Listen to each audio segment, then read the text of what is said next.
We think there's something in this box. Is there? I don't know. Did it sound like a slither? Something they're leading to.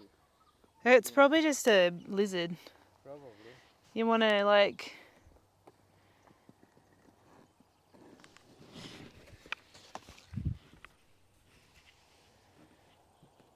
Scary. Oh no, it's a snake. Are you serious? It's a pretty big snake. Are you serious? Yeah. Where? Over there, inside. Lift it up so I can have a look. Can you see the head? OMG. Oh my gosh. Get away from it. Mi amor. Get away and stop playing with it. I think it's a black snake. That's where it lives. That's its stupid house. So we've got a snake in the box. Do you want to just drag the box somewhere else and just let it live there till autumn? And it'll hibernate when it gets cold. Okay. Do you feel confident? I think you should go put the snake guards on. Oh. This is going to drag it over there. Well, this is when people get bitten, when they're annoying things. I wonder which way it's going to go if it freaks out. I don't know how freaked out. Well, it has water and everything over there. Well, that's probably the thing that I can hear when I come out here then. I mean, this is its little posse. I'll watch and make sure it doesn't come out. Because the side of the box is kind of busted. Yeah, it has that whole thingy. It's scared. It won't come out while we're doing work. But if you just drag it over into that long grass over there.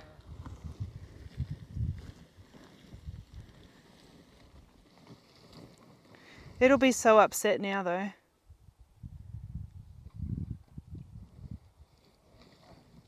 Just leave it there. Oh, but I sometimes come over here, Oh gosh.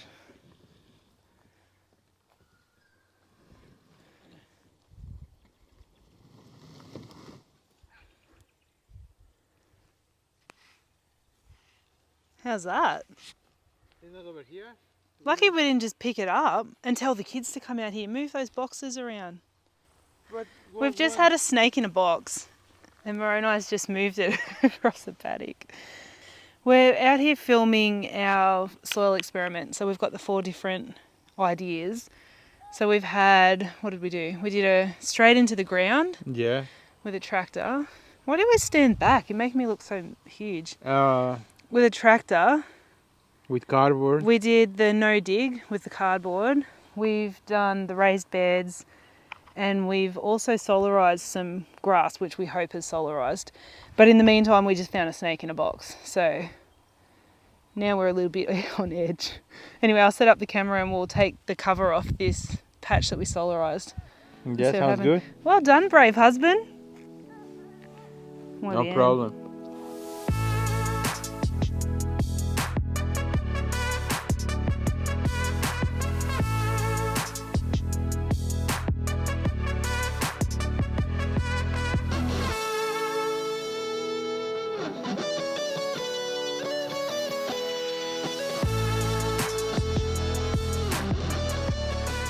Okay, so as you saw, that went really well. It would have been on there for about, how long do you think? 8 weeks at least? Yeah. 8 to 12 weeks, which we probably didn't need it that long. But I mean, in comparison, it looks really good. Like, everything's just dead. And we've just set it up within the next patch. Our idea was to buy a huge piece of heavy black plastic, the size of each of our plots, and just lay it down. But we wanted to test it first. Because the other thing is we've been laying this cardboard down. So this is experiment number 2, the no dig. We've been laying cardboard down and it's also killing everything. And the benefit is you lay the cardboard down and you can put your garden bed straight on top. So Moroni's going to lift this piece of cardboard, pray for no snakes. Oh, the cardboard does the exact same job. It is pretty much exactly the same. And it hasn't been on as long either, has it? No. So I don't think there's any need to solarize if you're laying cardboard. Do you? No. But you've got to lay the cardboard really, really thick and overlap it really well. Let me just get over here. Because, as you can see, if you don't, it comes up through the gaps. I reckon this bit has been sitting here for about 8 weeks, which is unnecessary. I mean, these beds over here, we put the cardboard down and we put the soil straight on top. So the only reason this bed has weeds is because we used soil that wasn't sieved. And we will next season put mulch in the walkways just to tidy it up a bit. And this bed stayed pretty clean, hasn't it? I think we'd extend the cardboard out to the edges a little bit more next time. We do have to figure out a way to edge these plots. But the weeds are really easy to dig out, aren't they? Yeah. Because they're just on top. They haven't rooted down through the cardboard. So I'm thinking there's no need to solarize the grass if you're doing no dig. Just put if you've got time and you want to, just go do it, solarize it. And we're just going to leave that one up there because it's going to be a couple of weeks before we do those beds anyway. It would be interesting to know what would happen if we don't put the cardboard down on top of that section there. Would the weeds come up? If we didn't put the cardboard down over where we solarised, would the weeds come up? Oh yeah, we'll come back. So either way, you got to do cardboard. Oh, I mean, you're going to put soil on top. Yeah. Probably not necessary. Do you reckon? We could trial it and see what happens. Yeah. Like that end bed, we don't... we'll have to keep weeding it, but all the grass is dead now. We have to weed these anyway. But the roots, I think they're still alive. So that's those two. So to build our beds, we just measure it out. I'm thinking I should have done wider pathways. They were fine for us. But if we have other people coming out to pick, we feel like those pathways are not quite wide enough to protect our plants. But this plot, we'll leave it as is. It's going to be the cool flowers plot. So it gets sun in winter. So we just mark it out and we run string lines between... So we'll run... Where's my finger at? We'll run a string line between this pole and the pole at the other end. And then we lay our soil in between. So a couple of the poles have been knocked out. We'll pop them back in, run our string lines, and we're going to set up the rest of the beds. We've got to put the rest of the cardboard down. Do we want to do the cardboard now? Yeah. All right, we're going to do it now.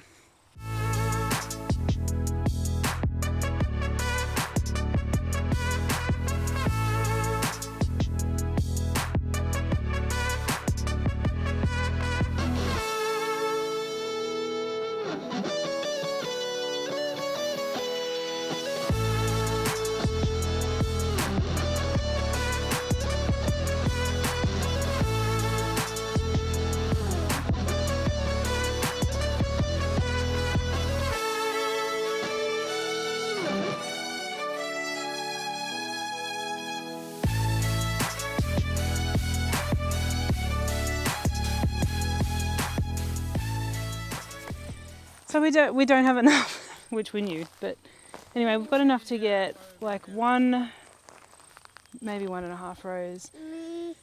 So we'll have to get a little bit more cardboard for this section. So then we've got 1, 2, 3, 4, 5, 6 rows. The last 2 we can do in a couple of weeks. So no more snakes, that's good. Anyway, we'll just leave this sitting here and we've got to run the string lines again and shovel dirt basically. But I always leave something on top of it if we're not doing it straight away because the wind blows and it blows all away. So there you go. I'll show you the other 2 ways of doing beds that we trialled as well. And then we'll have a talk about it at the end.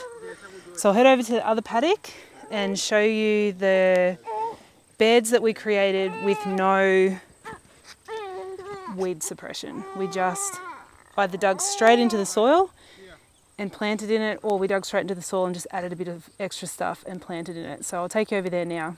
Oh, you're up and we feel happy now. We're happy. Not really. He's not very well. So this paddock it always used to flood. Here, Bubby, you can watch Mum. It used to flood, but it didn't flood for about 7 years, so we thought, let's plant stuff on it. And this is the paddock we did the hothouse in, and then suddenly the drought broke, or whatever's happened, and it flooded. And we lost some ranunculus and things. We had a guy come in and we wanted him to level it out, but what he actually did, that is a huge pile of all the topsoil. He kind of just bulldozed it to one area. Actually, first what we had is a friend's husband came out and he, I think, ploughed it with his tractor, and it was really nice. Like really nice and level, and it was like rough because it was with a tractor, but it was workable. So then we got this second guy out because he had smaller gear. We thought it'll be more precision. We can hopefully get, it's smoother for the beds so that we can start building raised beds and rows, aisles, or whatever you want to call it. But that's what happened, which you can't really tell now, but there's like these big sections that just kind of drop off where he scraped all the soil out. So it left us with really crappy soil. So what we did here was, this was the section that we trialled, just digging, like marking out beds and, turning over that soil, adding some extra stuff like mushroom compost and some garden bed soil, and we grew in that. But, so there was that bed, this is the, what are these called? I always forget. Bachelor's buttons. And then this bed where the zinnias are now was the ranunculus. And as you can see, it's not good. There's no distinguishment between where the beds end and the rows start, because the weeds just go everywhere. It was really hard to mow and keep the edges nice. It was just a fail, really. Like, it was just too hard to keep on top of the weeds. So this method of just digging straight into the soil was a no-go. So as you can see, that was not a good way to do a flower bed. Now the fourth idea was raised beds, which we also really like, but they're very expensive. So I'll take you over there now too.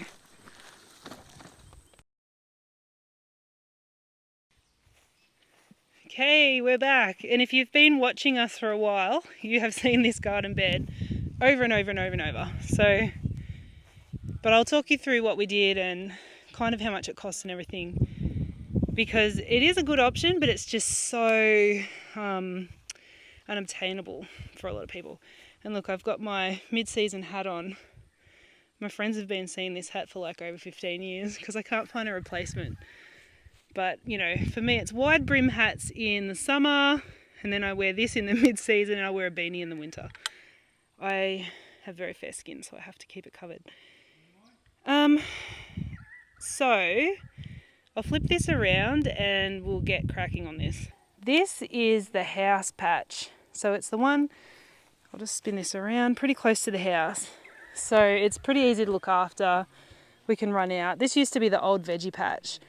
So it was a fair bit of infrastructure to set this up. We had a guy come in and level the entire, I'll just back up a bit.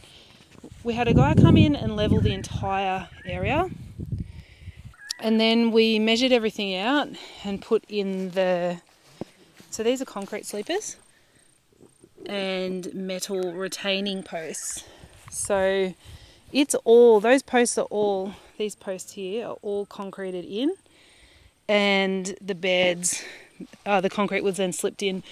And then any sections where there were gaps, we then sort of filled that in with concrete underneath the sleepers, in the hopes the grass wouldn't get up into the patches. But if you're trying to keep grass out of your garden beds, good luck. It's just, especially this couch sort of grass, it just runs everywhere. It's a nightmare. So we just live with it. And as you can see, I haven't weeded this all season. All summer I left that.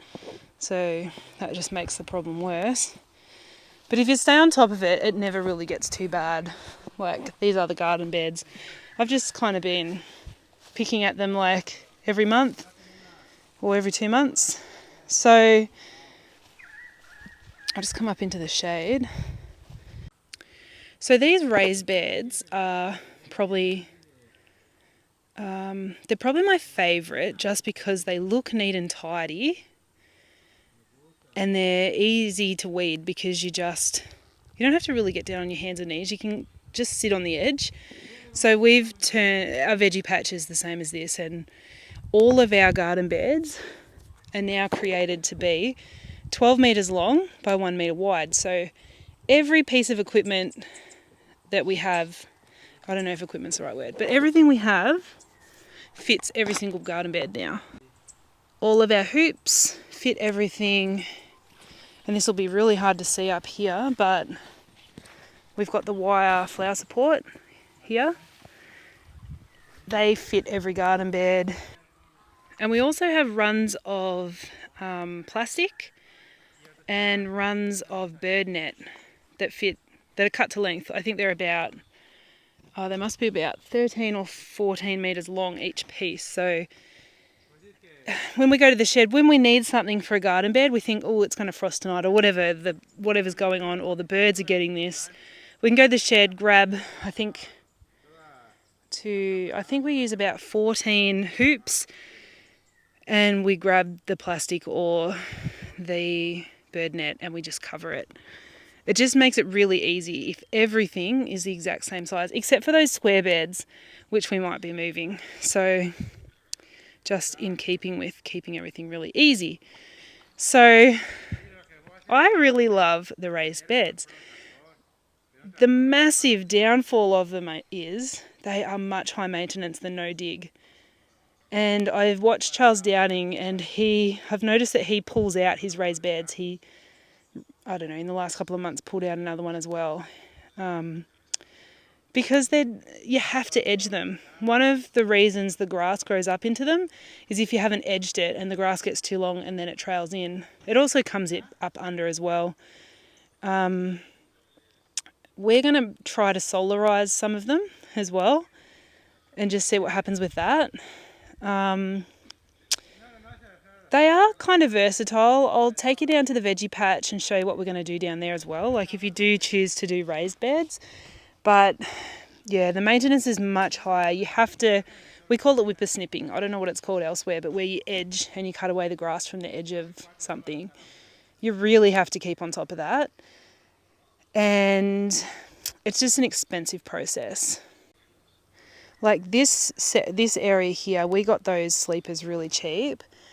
And I still think that setting those 4 beds up plus our fence around it, years ago I think it was about $3,000 or $4,000.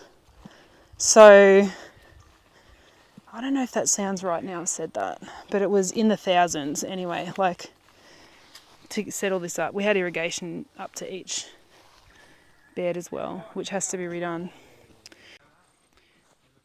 Taking you out to the veggie patch because I just want to show you how versatile the raised beds are.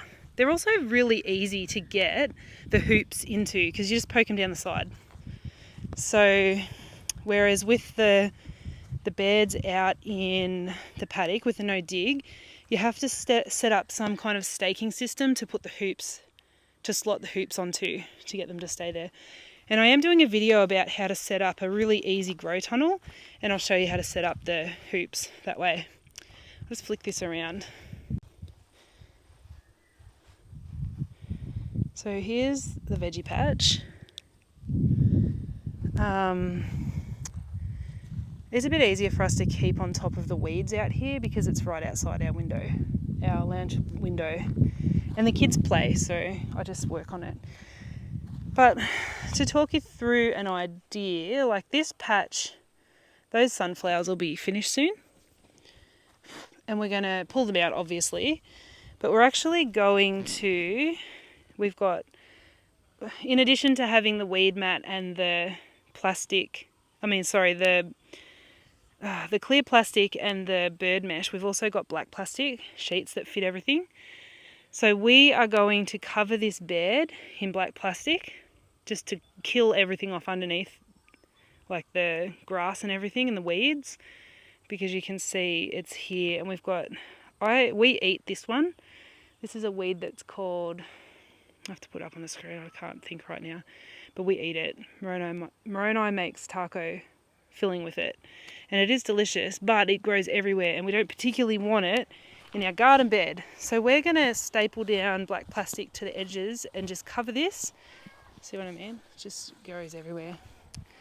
And we're going to solarize this, but at the same time that we've got that black plastic on these raised beds, we're going to have our hoops and our clear plastic, and we're going to lay all our seedlings out on it, and this is going to be our low grow tunnel for this season, which is going to be so much easier than having it on the grass like we did last year, because having it on the grass, you've always got to move it and try to mow the grass because the edges get really high.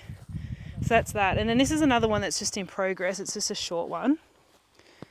What we're going to do here is we're going to lift them up. We've got to rebuild it a bit over here. Lift them up, put the cardboard under to kill the grass, mow it, put the cardboard down. And it's actually going to be our compost pile over winter. So we'll be adding all the compost bits and pieces, the straw, leftover soil and stuff that we pull out of pots. And it'll just build up a really nice soil ready for next summer to plant in. So there you have it, everybody. That is the 4 ways that we trialled building garden beds. And even though the raised ones I love, the ongoing maintenance of them is just really too much. So for the flower farm, we're going to be doing the no dig. It's just so easy. The hardest part about it is getting hold of so much cardboard. So if you can't get a hold of that, you'll probably have to solarize, but I think you'd still need some kind of barrier. But that very end bed out in the paddock, we are going to plant that out without cardboard under it and just trial it. So we won't be able to tell you till sort of next season how that went. But, you know, keep an eye on things and subscribe and put the notification bell on, and you'll follow along with all of that. And yeah, I think that's it for today. Bit of an interesting one, isn't it? So thanks. See you next time. Bye.